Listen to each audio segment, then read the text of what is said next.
What if Izuku Midoriya had a night quirk part 1 redo 2? So yeah.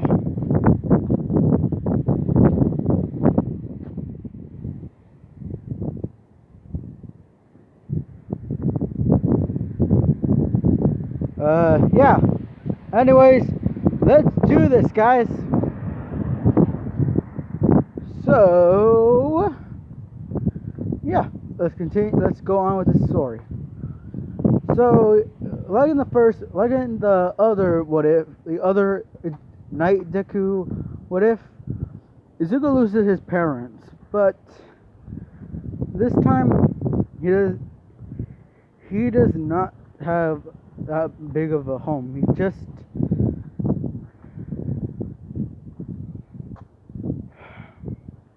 basically he never had a home. He always moved place to place, knowing that he could not stay in one place. He had to move again to find a true home.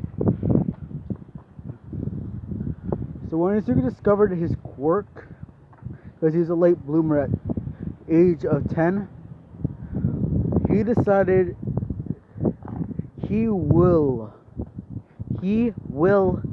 become a hero. So once Izuku found a small village near mountains, he decided to make a castle there.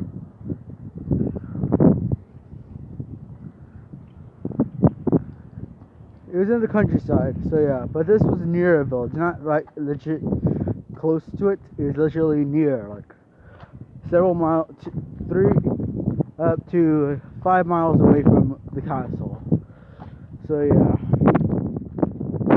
Actually, there's no village. Yes, there's no village. Izuku decided this would be his home. It's near the city, so it won't be that far. So, Izuku started creating his army. He made his first, he named Apollyon. She was the best warden he ever had. She was strong and fearless. Izuku's second creation was Mercy, a peacekeeper. Mercy is his second peacekeeper to ever be made, but she was loyal to Izuku.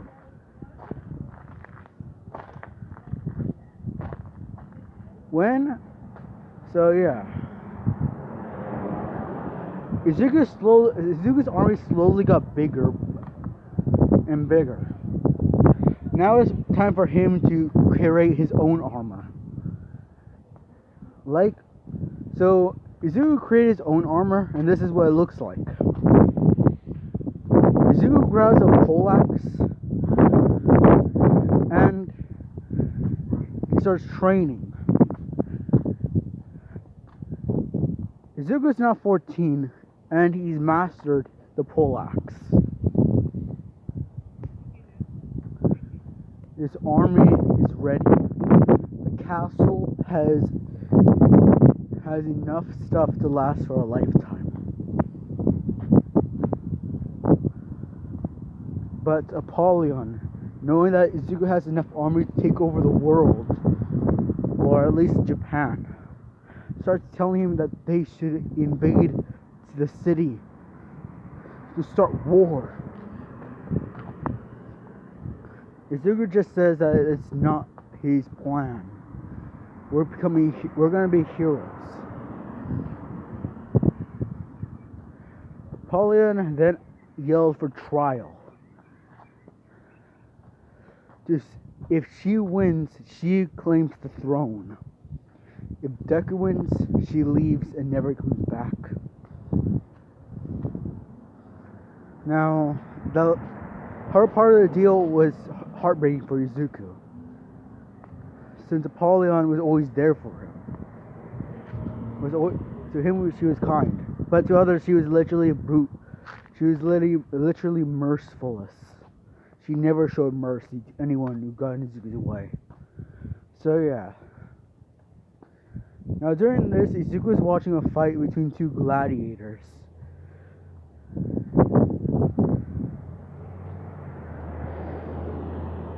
And the Centurion.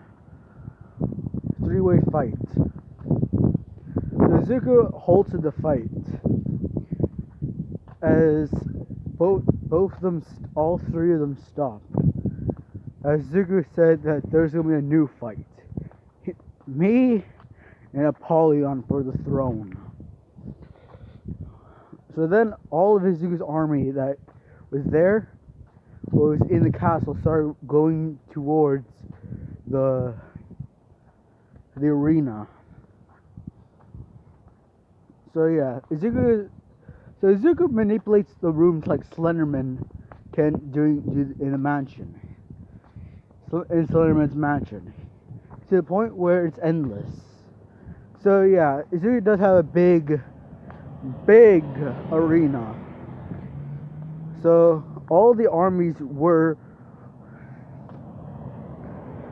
the whole army was ready. Izuku grabbed his poleaxe and went down. Mercy helped Izuku get ready for the fight. Mercy then just said, even if Apollyon wins, we are not following her rules. We're only loyal to you. Izuku said thank you. As Izuku grabbed his poleaxe, he was now ready to fight. So the fight began. Both of them blocking, parry, and doing some parries. Izuku gets some hits on her, but Apollyon is able to block a lot of it. Having more lighter armor. Now, you might say, but so Izuku might not win since his armor is so tank. It's basically a tank. Yes, he may be basically a tank, but his armor is still light. Knight's armor is really light, so it won't be much of a difference. Izuku keeps on fighting against Apollyon. Unfortunately, she wins the fight, but she spares Izuku's life.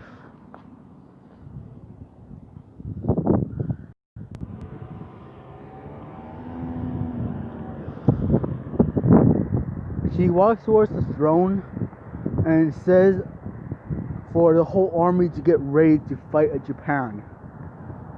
The army looked at each other as they dropped their weapons. All of them, even the gladiators and centurions. The Black Pyres dropped their swords and shields. The Conquerors dropped their flails and shields. Peacekeepers dropped their daggers. Lawbringers dropped their poleaxes. None of them never wanted to follow Apollyon's rule, except for the first of the army, the first warden, Apollyon, the first peacekeeper, the first lawbringer, and the first conqueror, centurion, Black Pyre, and gladiator. Apollyon saw that even the soldiers were not wanting to fight. They follow under Izuku's rule. So she yelled and said that if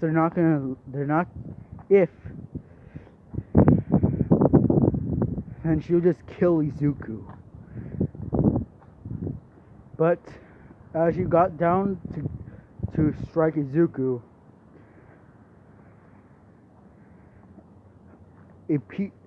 Mercy came down and stopped it and kicked Apollyon away from Izuku, saying that Izuku is their leader, and she will not follow someone that's not Izuku. Izuku got up and grabbed his helmet and put it on.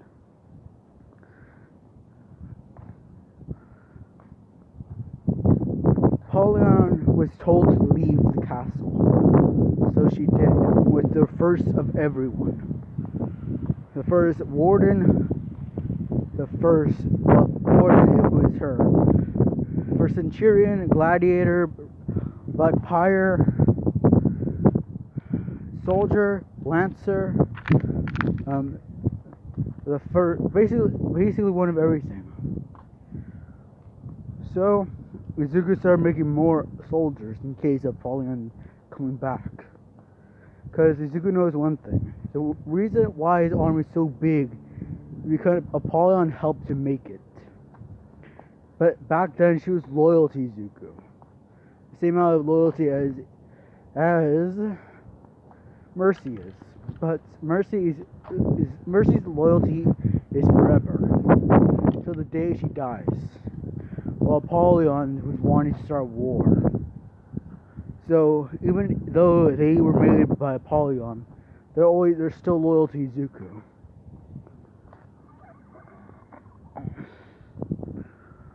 So Izuku grabbed his poleaxe and started walking towards the throne and sat on it. As everyone grabbed their weapons and cheered for Izuku's comeback. So yeah. Izuku then said, "Let the fight commence." Now, to do a pastime, Izuku has some of his soldiers fight against each other. Wardens against peacemakers, conquerors against lawbringers, black pyres against gladiators, pikesmen against, well, you can name it. They're all fighting each other. But only when Izuku calls for it. Because they know that they would just get bored if nothing ever happens. So Izuku decided to make an arena for a special purpose. They would place their bets on it, and yeah.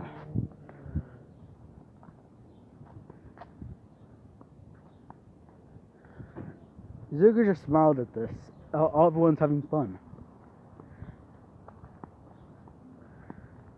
Izuku leaned in to watch the battle as a conqueror finally beaten the warden to dust as he sliced off the head with his flail. Everyone cheered. So yeah, this is what they call training. So yeah. Now, Izuku. So yeah. Izuku now is ready to go to UA, as he says to oh yeah. Also, just want to let you guys know, if you guys have played For Honor, and basically Izuku's castle is a lot similar to Apollyon's castle from the final part of, you know, the samurai thing. So yeah, basically it's really big. It's basically in between mountains and against a mountain. So yeah, it's endless inside, but Izuku knows that if he ever dies, his powers go on to Mercy, and she becomes the queen of the castle. So yeah, Izuku walks out of the gates and walks towards.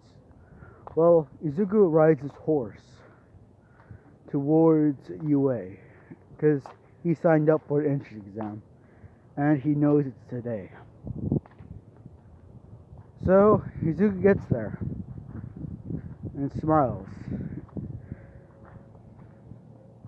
Izuku watches the presentation of President Mike, and yeah, he's now he's informed on everything he needs to know. So Izuku beats a lot of the robots with his poleaxe. And he is the best fighter ever in the UA entries history. But he did not get as many points as All Might. He got a lot just by using his poleaxe. So Izuku went back to the castle the next day and waited for the letter. So yeah.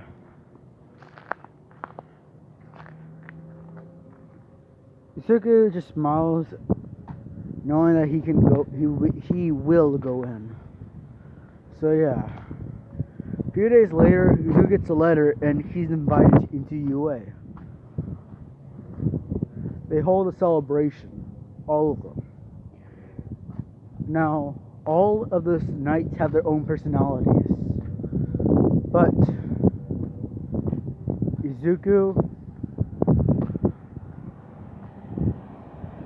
will follow whatever Izuku says. So, yeah, but their main personality is to fight. So, yeah. Izuku just sighed as he smiles at everyone for eating all the food.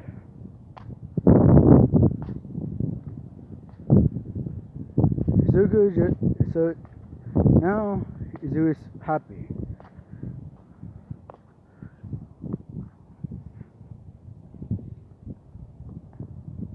Izuku gets ready for bed at the end of the night.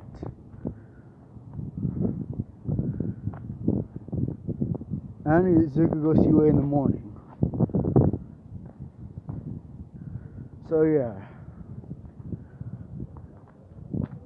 Izuku is in his UA uniform. Except, well, he's wearing some of his armor. He's just wearing his pauldrons for now, while holding his poleaxe. So yeah. So Izawa does the whole thing, so yada yada yada. So yeah. Izuku gets changed into his the track uniforms, and grabs his poleaxe. So yeah, Izuku scores the medal of the whole class. But Izuku knows that it's good since his course now was strength.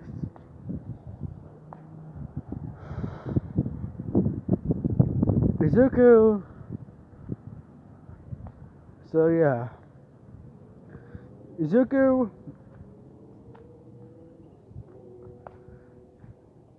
is eating lunch when a bell rings and he's told to go back to class. So when Izuku does, All Might comes in and says that they're doing the heroes versus villains test. So yeah.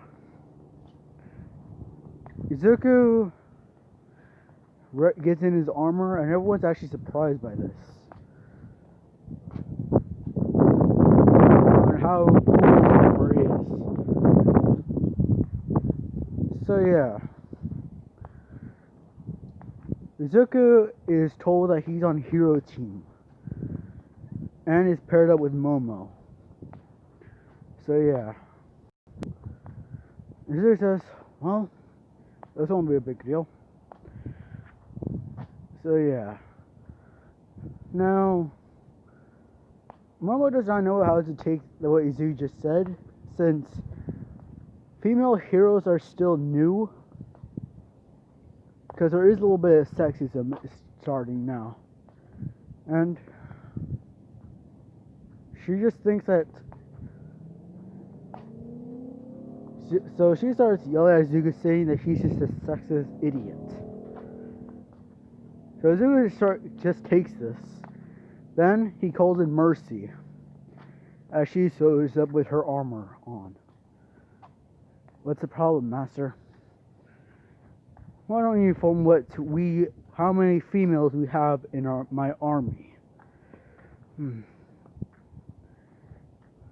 The castle is endless. So, by the amount of armies we actually started doubling, around 1 billion males and 1 billion females. So in total, that's 2 billion soldiers. Next time, think before you say something. So yeah. Oh yeah, and how is the conversion from just male lawbringers and centurions doing? We're converting the females into the factions, and they're doing good. See, Momo? We knights may seem as bad people because of what knights did in the past, but everyone in the castle gates is loyal to me, and I'm loyal to everyone. So don't get in my way. So yeah, Momo and Izuku start this whole frenemy thing. So yeah.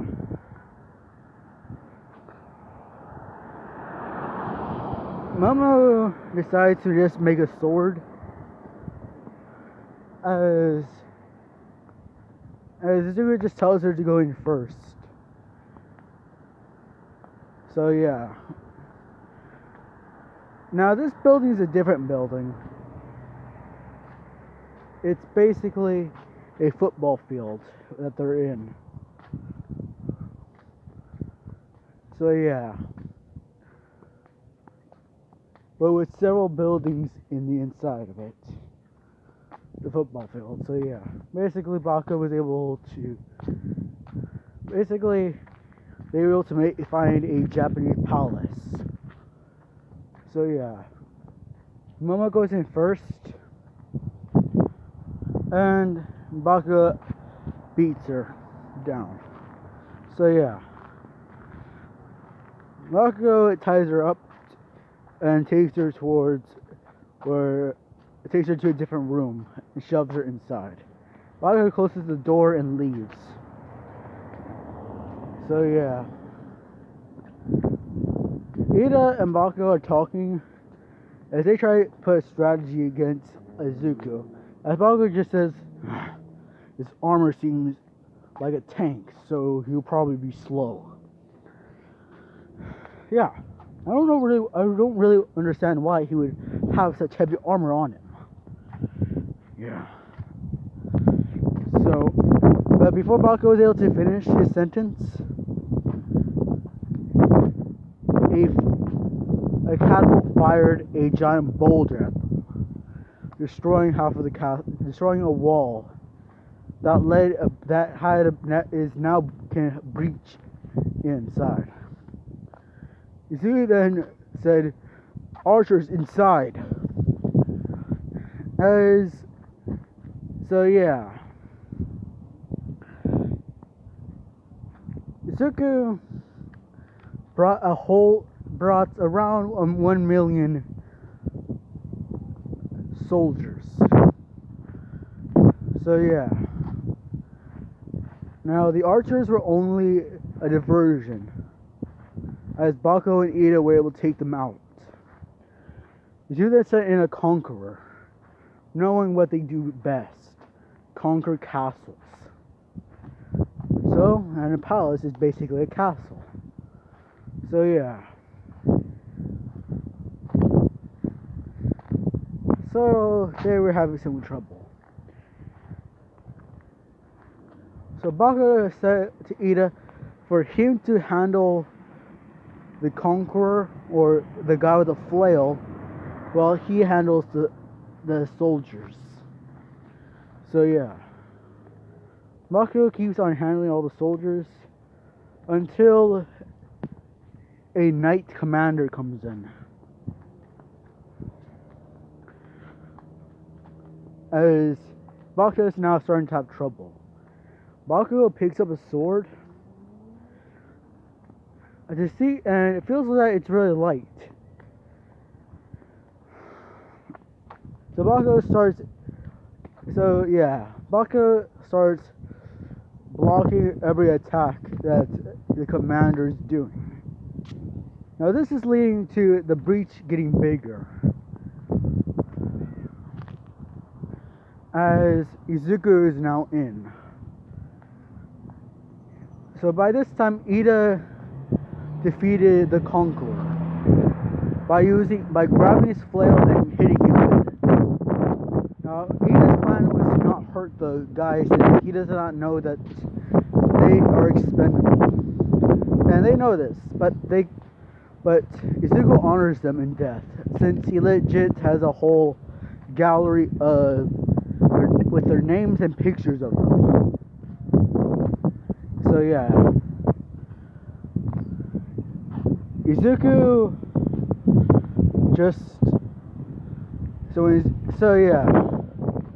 Ida grabs the flail and shield as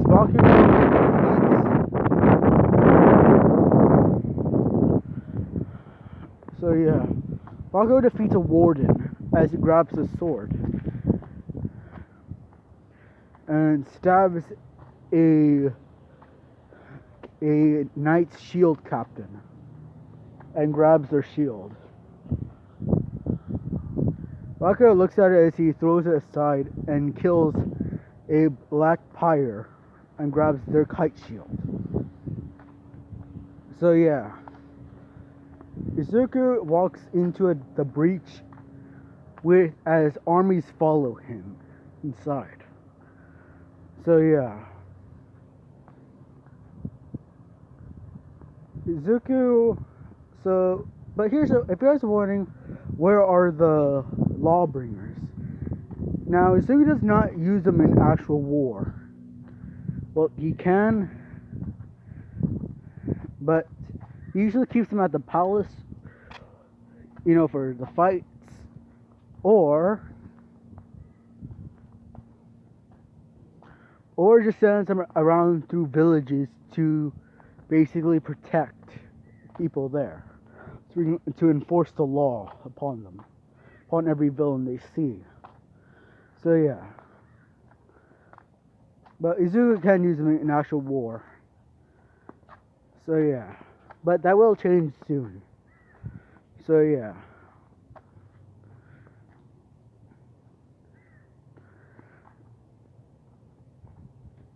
So yeah. Also, actually, I noticed something, guys. In the whole campaign story mode, there seems to be there seems to be only 2 lawbringers that I saw in the whole thing. Well, I never played it, I just watched the videos of people playing it, and only a few lawbringers I ever saw. So, actually, I think there might have been several other lawbringers, so yeah. But the lawbringer thing is really short on numbers. Zuko only has around 50 of them. So yeah, he sent around 20 out, so he has 30 lawbringers at the castle. So yeah. Izuku walks in as Bakugo heads in to try to defeat Izuku. But yeah, Izuku then basically hits the shield with his poleaxe, and Bakugo just says miss. As Izuku knows that the axe is now stuck inside the shield, and smiles at this. Shit.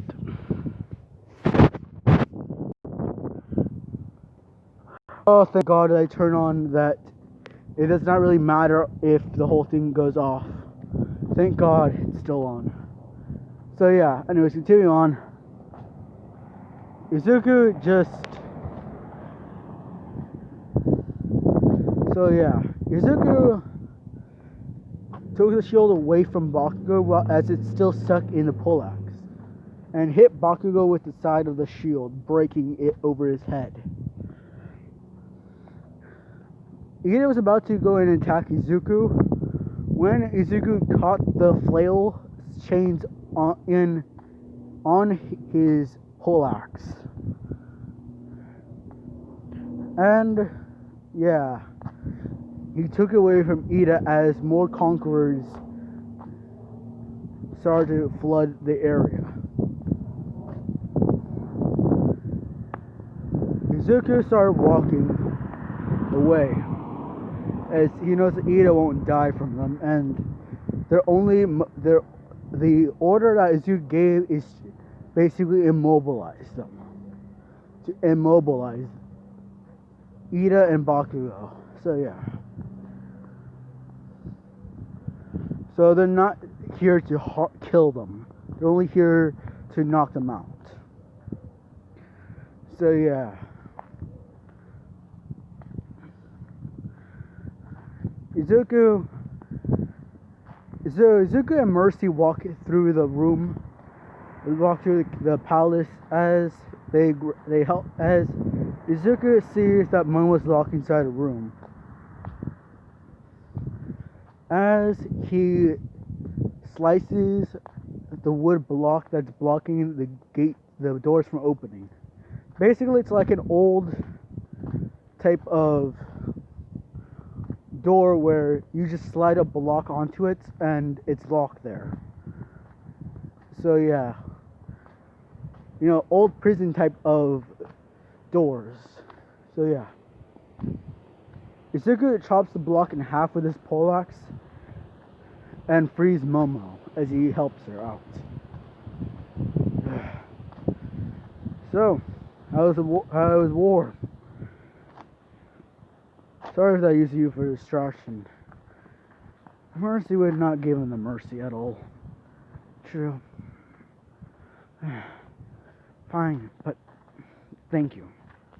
Just thank you. That's all I want to hear. So yeah. Momo starts asking,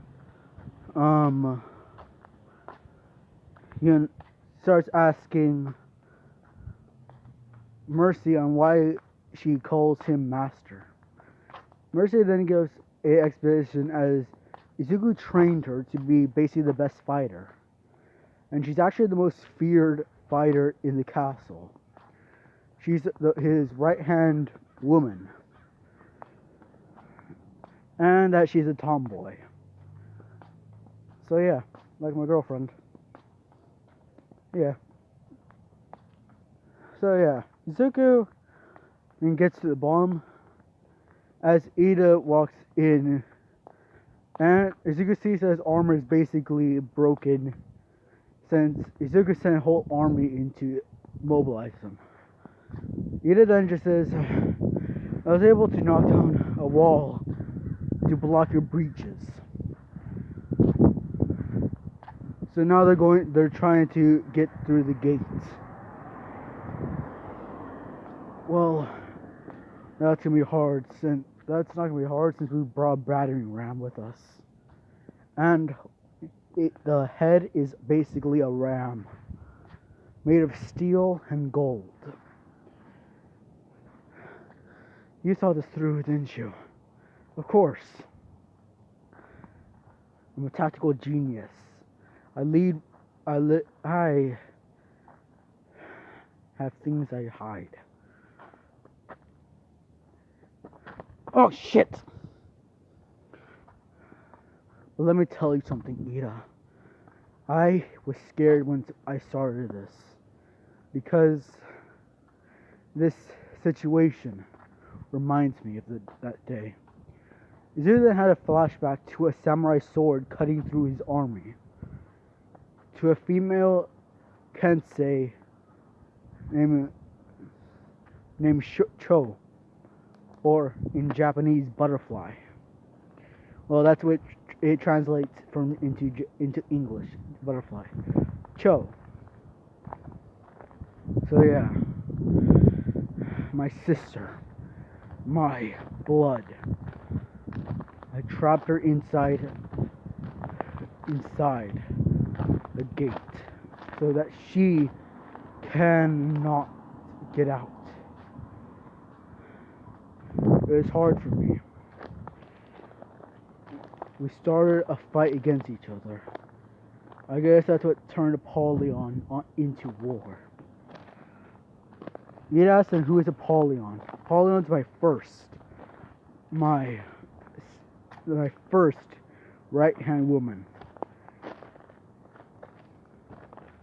But now that she's gone, Mercy is.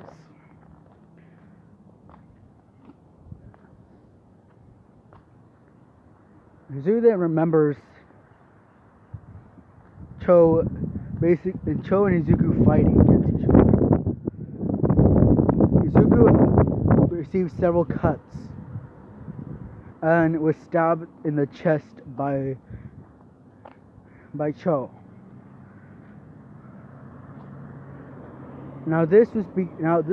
That fight started because Izuku wanted to spare the person who killed their parents, while Cho wanted to bring honor back to the family. So it started in a war that Izuku barely survived from. Mercy was in a coma for several years. That's why she thinks they're still at 2 billion. When in reality, they're at 100 million.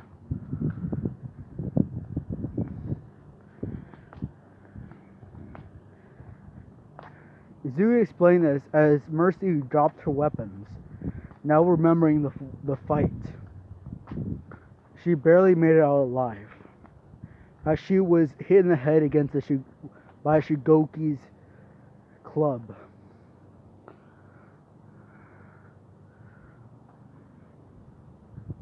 Izuku then threw his poleaxe aside as he said, "Fight me, Ida. Fight me." As Ida and Izuku started dueling, and Izuku grabbed Ida and threw him against the door, opening, and Izuku knew that the door he threw him at was the door that led to the bomb. Izuku started to weakly walk towards the door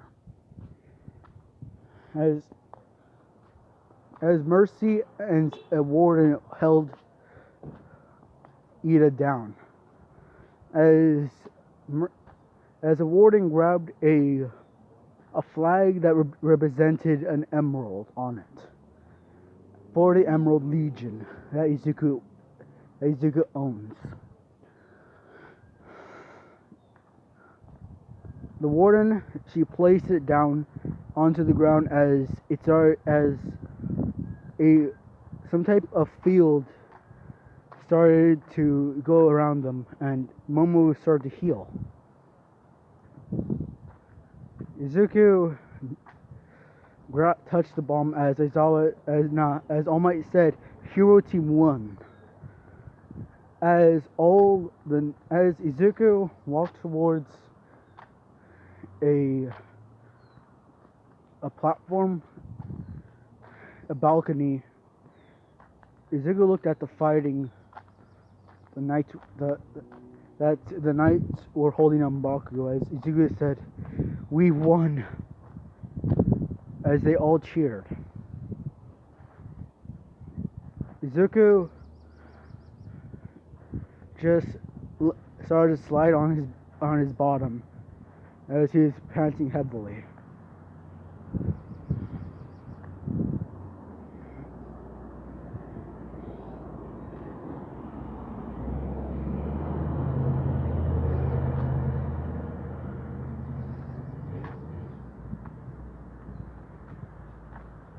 Momo came up to help him as she said, "Well, we did have a really good fight." "Yeah. Well, now that you're healed, we can go now." So yeah. So the next day, Aizawa came back in with the results from everything. So Aizawa then said, "You guys have to pick a class president." And almost everyone picked Izuku since he was the best at the fighter.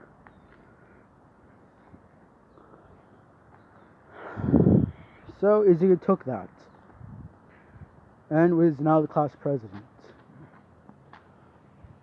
So yeah, Izuku just sat outside in a flower garden with Momo as they started to talk.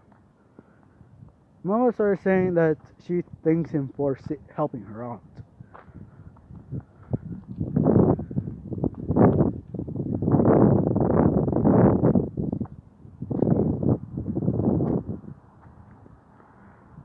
Izuku then just says, "You know, you would actually make a really good warden. I could teach you on the ways of the warden's longsword." Momo declined the offer, as she already knows what type of hero she will become, the creator hero. Creaty. So yeah.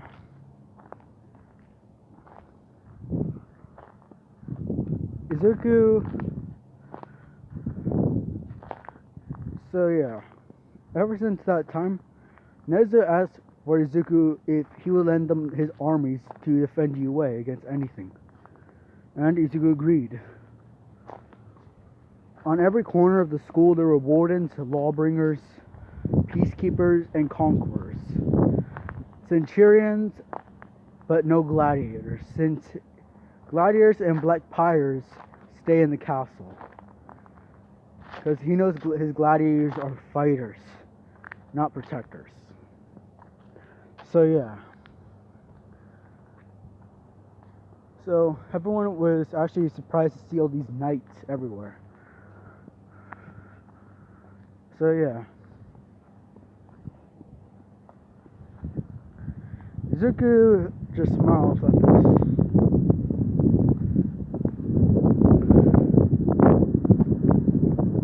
So yeah.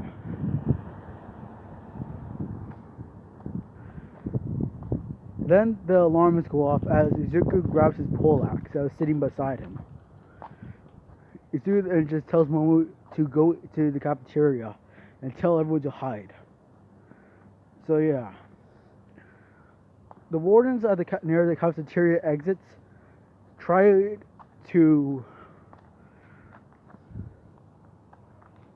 The warden started to tell everyone that they need to remain calm. As then soldiers started, then knight pikesmen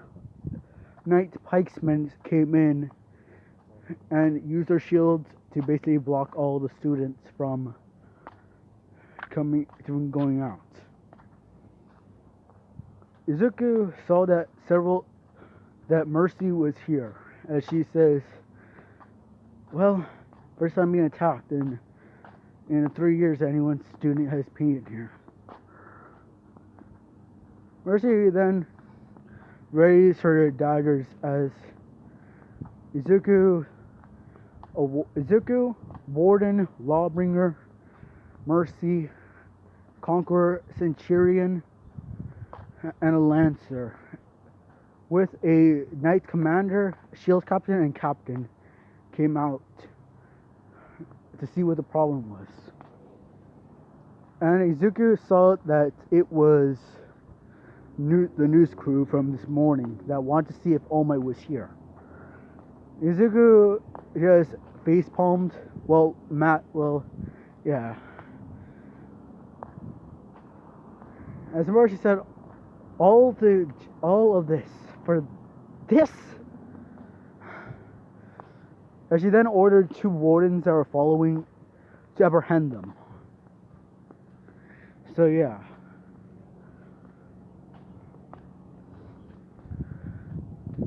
The wardens grabbed them and started taking them outside.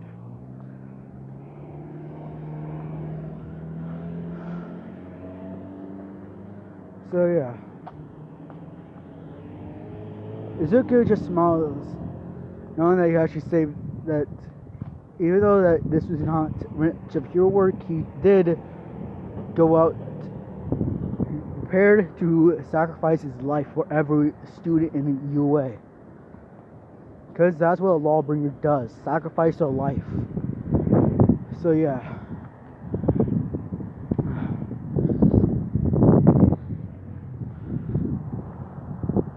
So yeah. Izuku meets the big 3 as so yeah.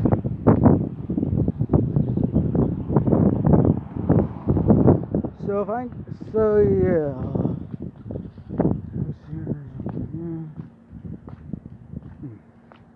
Well, anyways, continuing on. Izuku just meets them, and so yeah.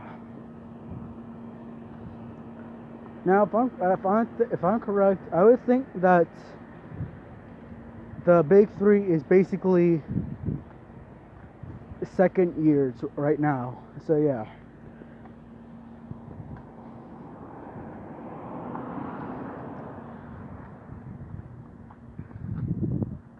So yeah. Next we start saying that Izuku actually shows a lot of things that would point him into the big 3, making it the big 4.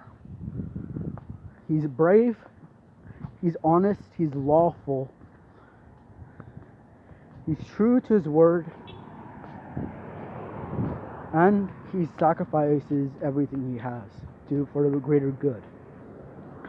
And he actually is the 4th best in the country.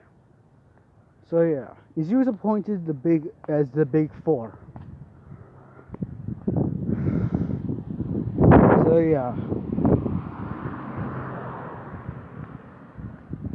Izuku thanked Tsunezu, as he then says that even though he's part of the big 4, he's not planning on sitting next to him, since as he looks towards his friends, I had to be with my friends. Even though we only known each other for 2 days, it feels like we're family.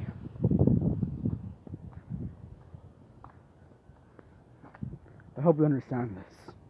Miro then just says, it's okay. Just know that our table always has a spot open for you. Izuku then just says, thank you. I'll consider it. So yeah. Izuku gets into class as everyone's told that they're going to the USJ tomorrow.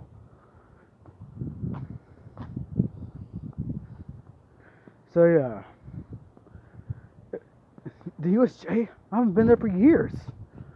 This will be so much fun.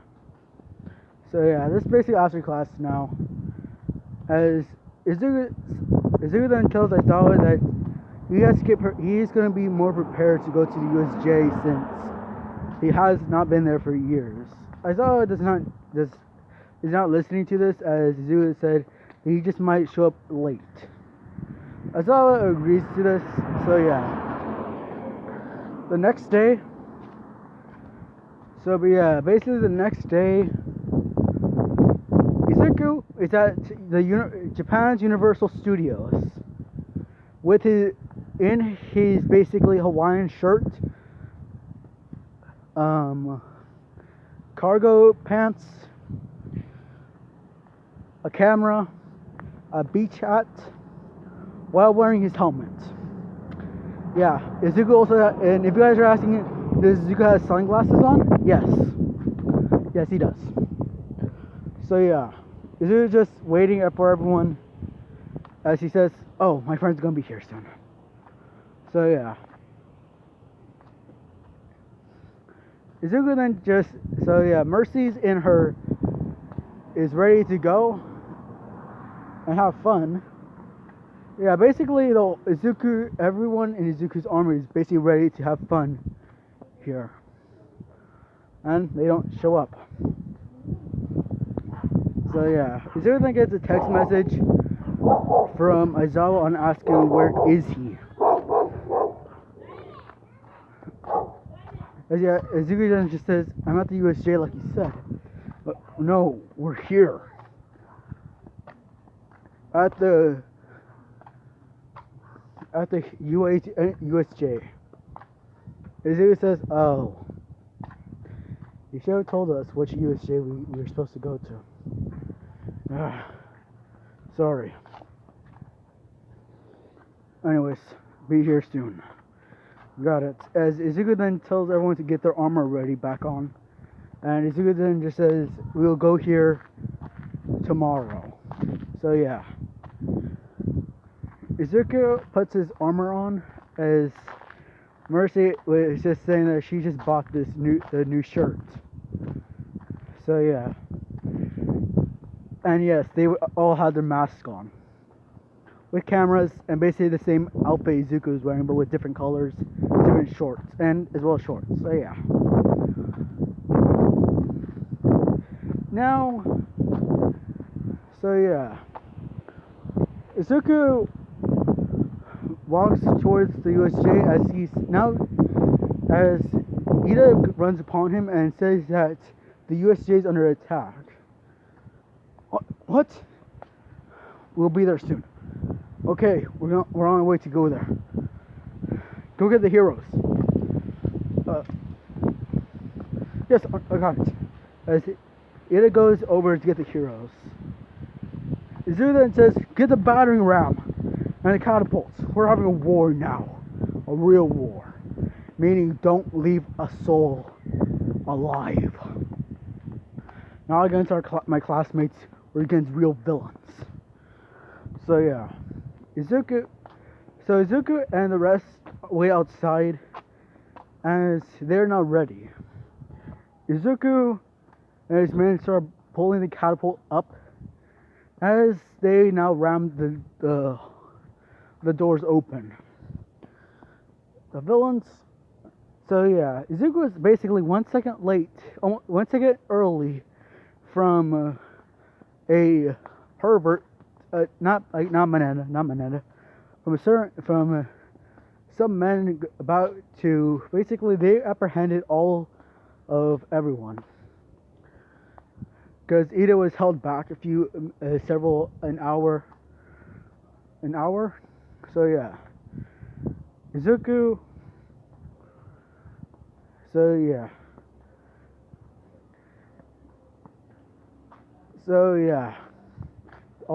Everyone stopped what they're doing, as well as the sickos that were gonna force Class 1A's girls, and well, basically they were joining of Class 1B and Class 1A. So yeah, Izuku walked inside as he said, "Fire!"